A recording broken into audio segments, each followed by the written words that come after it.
japonaise.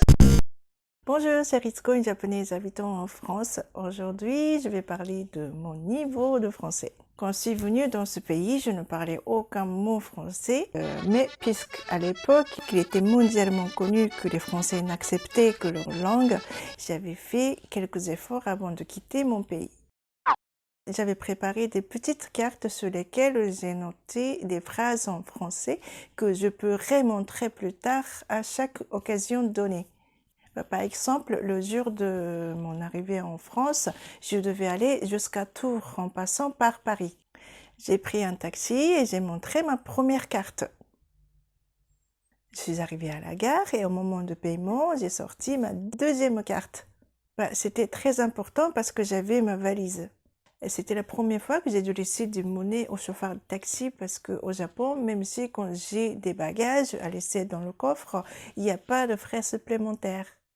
Donc, avec la carte, il n'y avait pas de souci. Je suis entrée dans la gare, je me suis rendue au guichet et j'ai montré ma troisième carte qui m'a permis d'acheter un billet de train qui m'amènerait jusqu'à Tours. Tours, c'était pour mon séjour linguistique, uniquement pour apprendre la langue. Donc, je me suis inscrite à une école. Le premier jour, il y avait un test de niveau. C'était même pas la peine parce que je ne comprenais absolument rien du tout. Je ne comprenais pas les questions. Déjà, écrire mon nom et prénom était un grand événement. Dans la salle, il y avait d'autres étrangers, mais ils étaient en train de répondre aux questions. Là, à ce moment-là, je me suis vraiment rendu compte de la situation où je me suis mise. Et je me dis, mais qu'est-ce que je vais faire? J'attends une demi-heure jusqu'à la fin du test. Et du coup, à ce moment-là, j'ai aperçu un grand garçon qui s'est levé et qui a laissé sa copie et qui est parti. En fait, c'était un très beau garçon. Et je me dis, ah ok, d'accord, on peut faire ça. Bon, je vais le suivre. Et moi aussi, donc, j'ai laissé ma feuille et je suis partie en espérant le retrouver dans la même classe.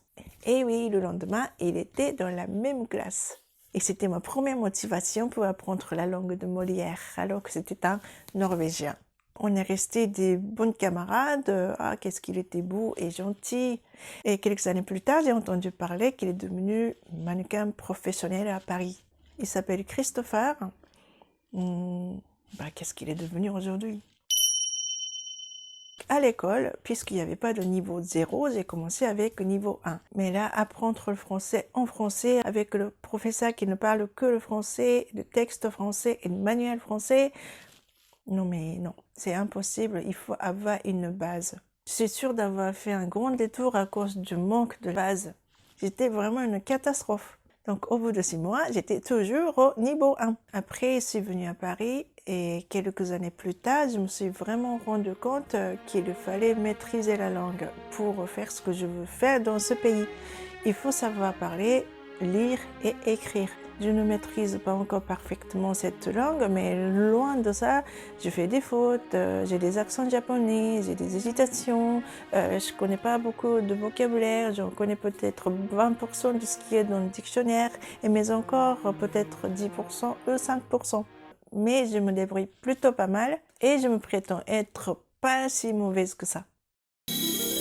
Mais encore, on qualifie mon niveau toujours comme celui de « peut parler bien le français ». Oui, merci beaucoup. Oui, on ne le dit que pour les étrangers, cette phrase. Oui, je parle bien le français, puis une japonaise.